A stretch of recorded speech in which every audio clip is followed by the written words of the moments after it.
Well, hey, welcome to Crossroads. My name is Jonathan Maley, and I just want to extend a warm welcome to you wherever you're tuning in, whether you're online or maybe you're at one of our campuses. First of all, let's just give it up for the band. Yeah, that was amazing. Now, I just want to start with simply sharing something, and that's I love Christmas. I love the Christmas season. I love everything about it. I love the music. I love the smells. I love the nostalgic feel, the family memories, the decorations, and I love what Christmas is all about. Is there any big Christmas fans? Yeah, okay, yeah, you are my people.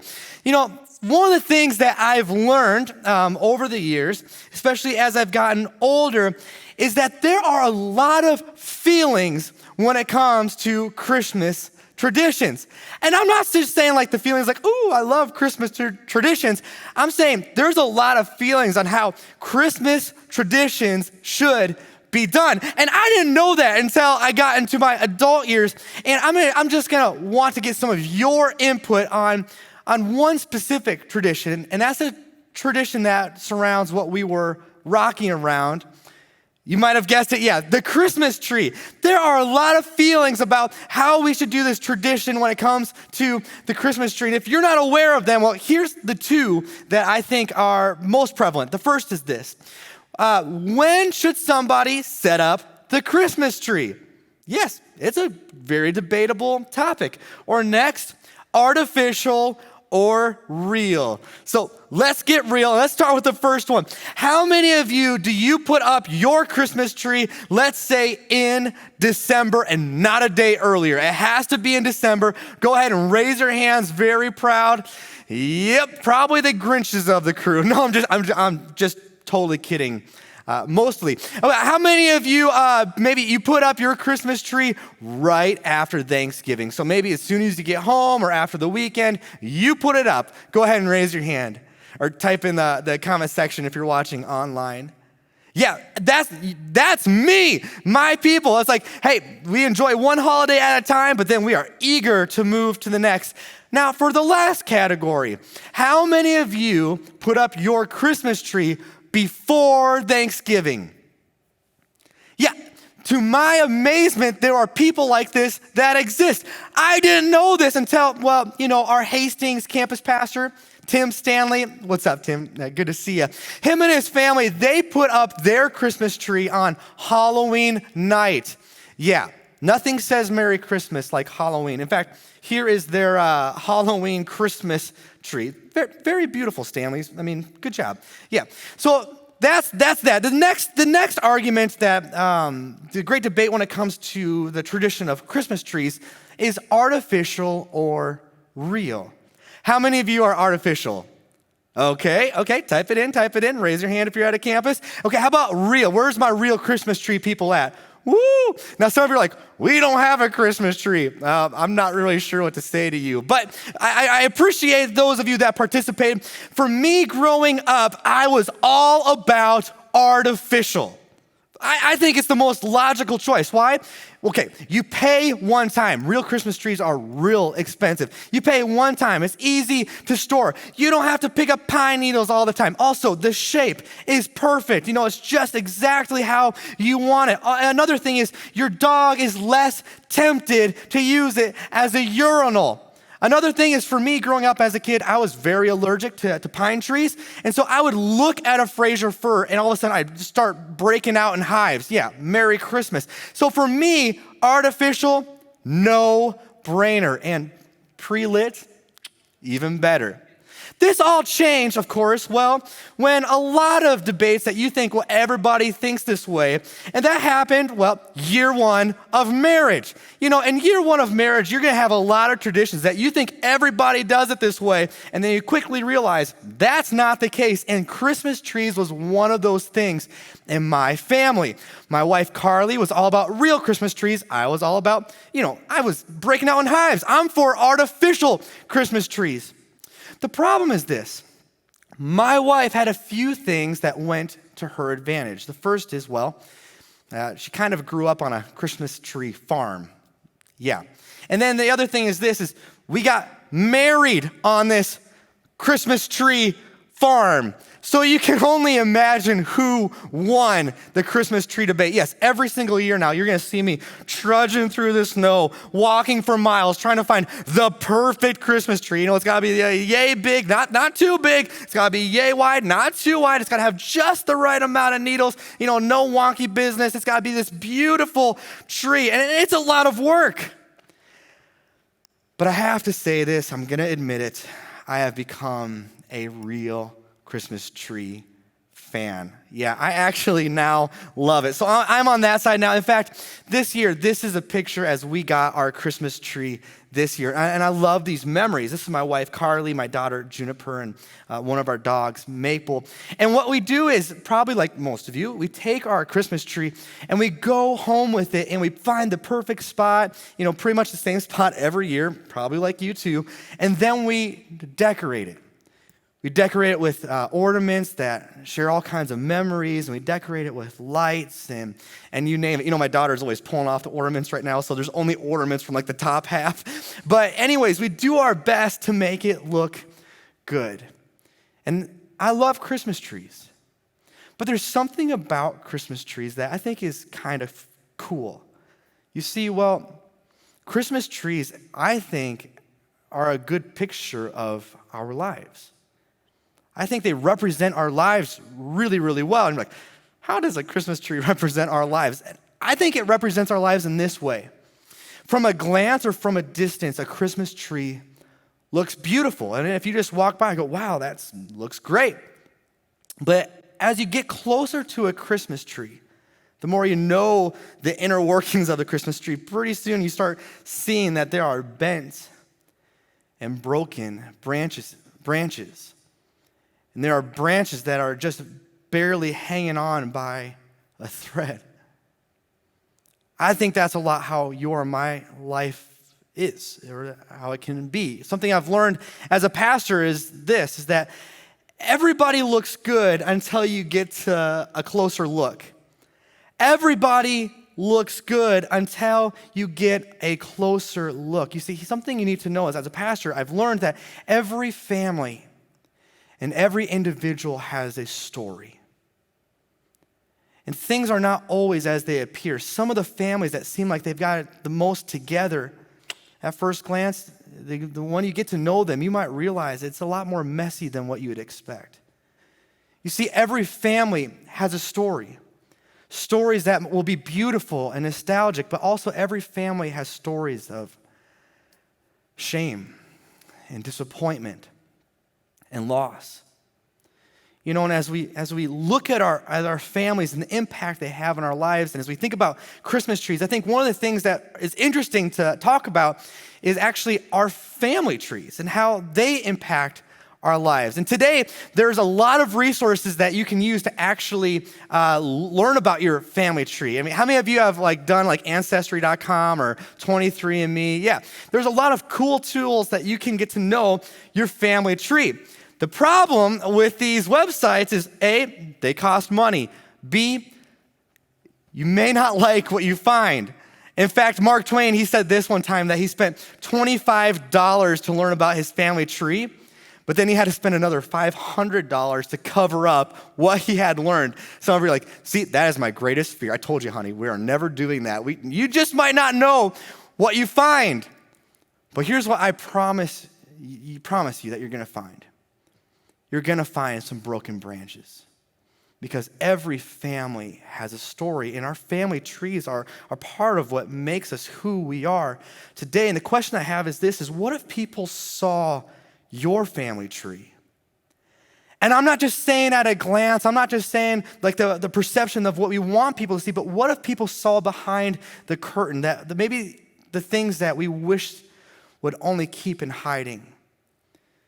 Maybe some of the parts of our lives or our family's lives that we're embarrassed about. What would we think if people saw that? Or maybe a better question is this: what do we do with our messed up stories? Because we all have them. What do we do with our messed up stories?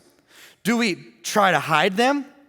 Do we pretend they don't exist? Some of you are like, well, I was until you started digging in my business. Sorry about that. Next is, do we live in fear out of them being told. And if you look at this list, I don't think that's the best way to live. I think there's a better way, and today we're going to show you a better way.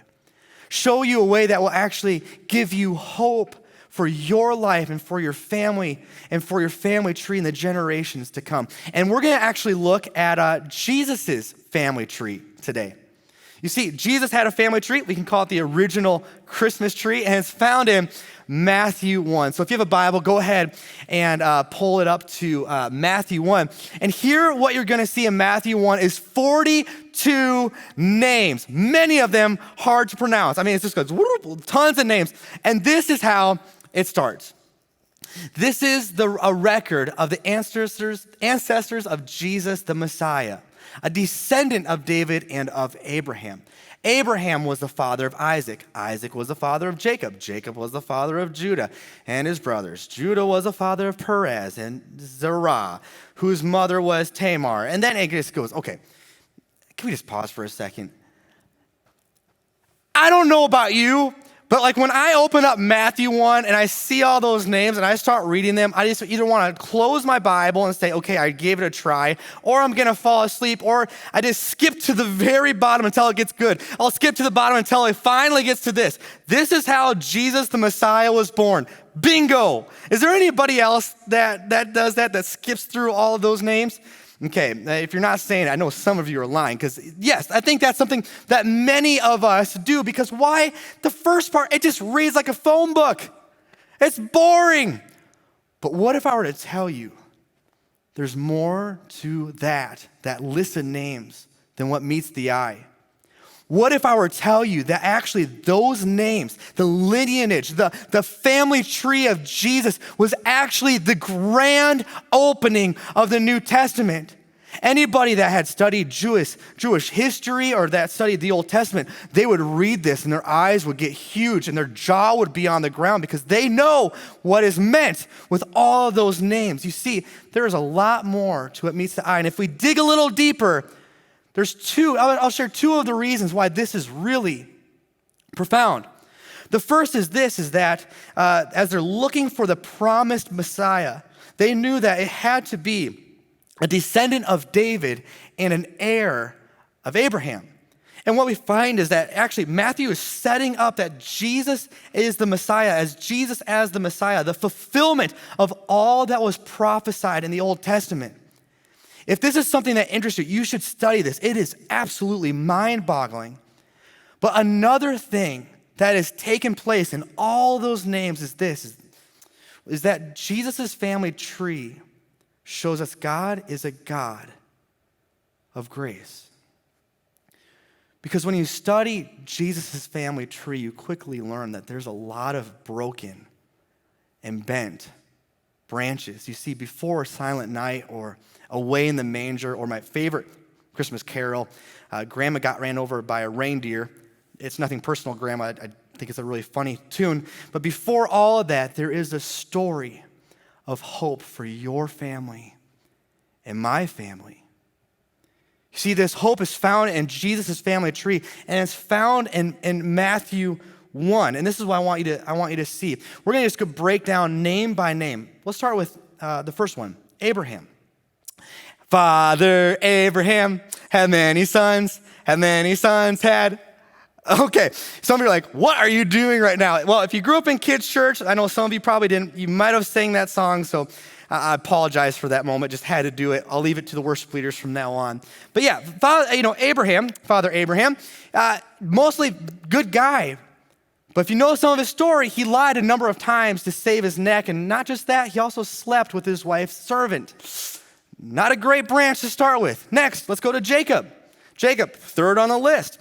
Jacob was as sleazy as a Las Vegas card shark. This guy, his literal name means cheater, and he lived up to that name. Or let's look at Jacob's son, Judah. Judah sold his brother into slavery. And I know some of you watching might want to do that too, but that's not okay. And then to make matters worse, he actually slept with his daughter-in-law. Let's add a yikes branch to Jesus' family tree. The next, we have Rahab. And as it's written, it says Rahab, the prostitute. I'm like, Matthew, do we have to like show everybody's baggage in this? But it says Rahab, the prostitute. Then we get to David. And we go, oh, finally, somebody great. King David, the man after God's own heart. But then Matthew starts showing up all the baggage again by bringing up Uriah. Do you remember Uriah? Yeah. Uriah was married to Bathsheba. David wanted to get with Bathsheba, so he had Uriah killed. And Matthew puts that in this description. And so you're wondering, okay, Matthew, why are you doing this? Here we have to add adulterer and murderer to the list. And then we have in verse 10, Manasseh. You could say Manasseh. You say Manasseh, I say Manasseh. Part of me does this because I think it rhymes with NASA, and it helps me to remember that he was out of this world, a terrible person. Manasseh was a wicked, wicked person who actually had his son sacrificed to Baal. Manasseh would make ruthless dictators like Kim Jong-un look like Mr. Rogers. He is a horrible, horrible man. If you want to read a little bit of a sad story, or very much a sad story, you can check out 2 Kings 21. Now, do I need to continue? And what we clearly see very, very fast is, yikes! Jesus has a lot of brokenness in all of his family tree, all of the branches. And you're like, wow, I thought my family was bad. Then I learned about Jesus's. Well, that might be what you've learned today. Now, here's the thing, though, is after we read all of that, we kind of go like this. Where's the PR person? Where's the person that say, hey, billions of people are going to read this. Do we need to be sharing about all this business? And also, this is going to be written where a lot of good old church people are going to be reading this. Do we really want to show the mess? But for some reason, it seems that God wants this to be in it. Now, this is also significant because in ancient times, emperors or kings would actually hire historians and scribes to write out their lineage. And if you were to study ancient lineages, you should try to say that sometime, you will find that there's gaps. Now, why are there gaps? There's gaps because what they would try to do is they would try to take out any blemish in their family tree because they don't want people to know about some of their business that's going on. They don't want you to know about the Aunt Lucy's that are always showing up drunk as a skunk to all your family gatherings, or Grandpa Charlie who picks his nose at the dinner table. So what they would do is just cancel them. And I know what some of you are thinking, like, well, I would like to cancel some of the people in my life too. And that is kind of rude, but I also get it. But I wonder this. Maybe God is trying to make a point by showing the messiness in Matthew 1. And as we move to the next piece in Matthew, we see this. We say Jacob was the father of Joseph, the husband of Mary, and Mary gave birth to Jesus, who is called the Messiah. You see, at the very end of Jesus' family tree, we see this. We see Jesus, the last name. And here's the thing, Crossroads, just look up here for a second. Don't miss this. This is very, very significant. You see, this is why it's significant. It's the last name that changes everything. It's the last name, Jesus, that changes everything. It's like you see all of this brokenness, and then Jesus enters the family tree, and all of a sudden, Jesus breaks the cycle of sin and shame.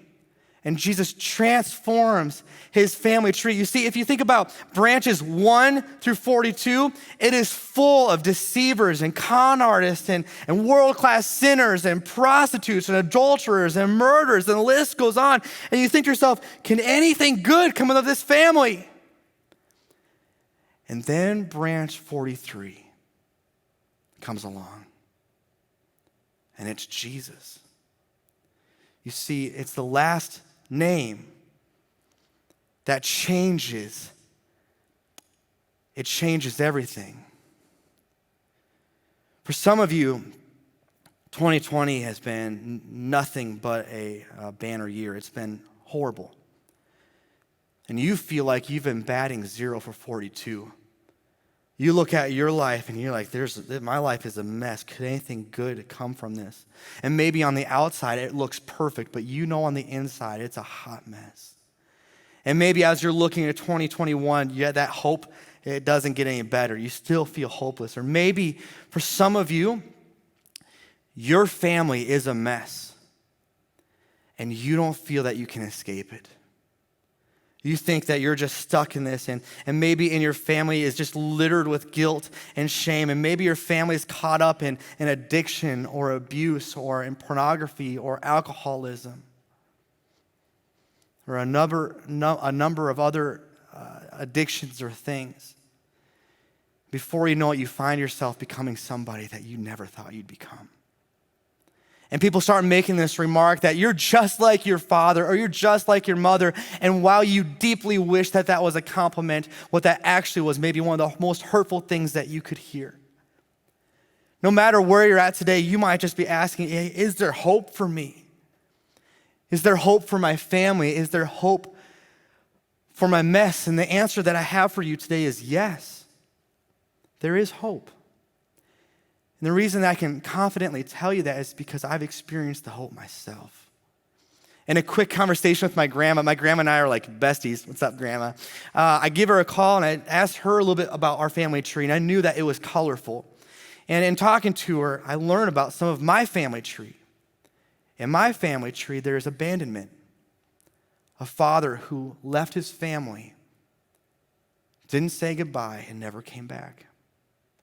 In my family, there is alcoholism. In my family tree, there's addiction and adultery. And the list goes on and on. But my grandparents in their 40s, they decided to allow Jesus to come in and to transform their life and to break some of the destructive cycles that were taking place. And it changed their life, but it also changed the generations following. You see, not only did my grandparents' life change, but my grandma introduced Jesus to my mom. And growing up, I just want to say this, that my life, my family's life we've had a lot of hard things take place in my life, but I've seen what a relationship with Jesus, how it makes all the difference in the world in my mom. And then when I was in high school, I saw my dad rededicate his life to Jesus, and I'm not kidding you. I saw my dad transform into a different person because of Jesus. Not just that, I've received Jesus myself, and trust me, I've got plenty of baggage and brokenness in my own life. And I can't tell you enough that Jesus has transformed me and is continually transforming me. And if there's hope for me, and if there's hope for my family, if we see how God has used Jesus' family, of course, that hope is for you too. You see, on the very first Christmas, an angel said this in Luke. Said, "Don't be afraid. I bring you good news that will bring great joy to all people. The Savior, yes, the Messiah, the Lord, has been born today in Bethlehem." That's good news. This Christmas, we received exactly what we needed. You see, you might be saying like, hey, I need an economist. Why? Because the economy is crazy. And yes, they're nice to have. Or maybe I need a therapist. I think we could all use a few sessions. But I'm going to tell you this. Our greatest need was given to us 2,000 years ago by God. And that need is a Savior. We need a Savior to step in, to set us free. To set us free from our pain and our addictions and our shame. And when Jesus came down to earth, he didn't just come to save you for heaven. That's a huge part of why he came. But he also came to set you free today. And Jesus' first sermon, he says this, back in Luke, "The Spirit of the Lord is upon me. He has sent me to proclaim that captives will be set free." Or in another message we see in John, it says this, "So if the Son sets you free, you are truly free." And the question I have for you today is, are you captive? Are you shackled with shame? Maybe there's an addiction that's been taking place for many, many years that you've just hidden. Nobody knows about, and it's eating you up. Maybe you're here and you just can't help but just speak negatively over yourself. You're self-critical of yourself and you're tearing yourself down, or maybe you're tearing other people down. Or maybe you're just stuck with bitterness and resentment. Or maybe there's a cycle that's been destructive, that's gone into your family, on and on and on and on and on. And you've picked that up. What I want to tell you is because of what happened at Christmas, we have good news. And the good news is this: cycles can be broken. Failure isn't final. Will you just read this out with me? Cycles can be broken. Failure isn't final. Why? Because the Messiah, the Savior, has come. And the question that we need to ask you today is simply this, is that, do you want to be free? Do you want this freedom that Jesus offers you? Because there Jesus is knocking at your door. He came. He came to set you free. And I'm telling you, it's the last name that makes all the difference. It's the last name that changes everything. As I think about 2020, I think this has been a year that maybe we found ourselves in cycles we never thought we'd be in. Maybe we found ourselves in habits that we've always pushed away, but because of the stress, because of the anxiety, because of the time alone, before we know, we see that liquor bottle, we just can't help but pick it up. Or we go to the computer screen and we know we shouldn't, but you just go there and you look at something you know you're not supposed to. And it's tearing you up on the inside. What I want to tell you this is that you can have a fresh start today for both you and your family. And what I want to tell you this is, as a son and as a youth pastor for over 10 years, the greatest gift that you can give your family is not something that you put underneath the Christmas tree. Sure, those things can be great and bring momentary happiness, but what the greatest gift that you can give your family is to allow Jesus into your life and to allow him to transform your life. Here's the thing, you didn't choose your parents. You can't choose your DNA or your genes, and unfortunately, you can't change what's happened to you in the past. I'm sorry about that. But you can change how you're going to move forward. Today, you have the opportunity to say, these cycles that have been in my family, that have been destructive year after year, generation after generation, today I'm going to decide that they are done, that it ends here. Or maybe there's a sin or an addiction that you can say, this has been prevalent in my life and I've picked it up again, but today I'm starting over. Today I'm going to draw a line in the sand. Today is going to be the day that it ends, because the last name changes everything, because Jesus has come to set you free. And across all of our campuses and across those online, we're going to have a moment today. A moment that can be a defining moment, not just for your life, but for the generations to follow. Today can be a defining moment, a moment that changes everything. And what we're going to do is something different. We're having a moment, an opportunity to declare something over our lives. And if you're at a campus right now, what I'm going to do is I'm actually going to invite the campus pastors up. They're gonna come, and if you're online, just hold with me for a second. And what I want you guys to do, whether you're online or at a campus, would you just stand in this moment? Go ahead and stand up, and campus pastors, I'm going to pass it to you at this moment.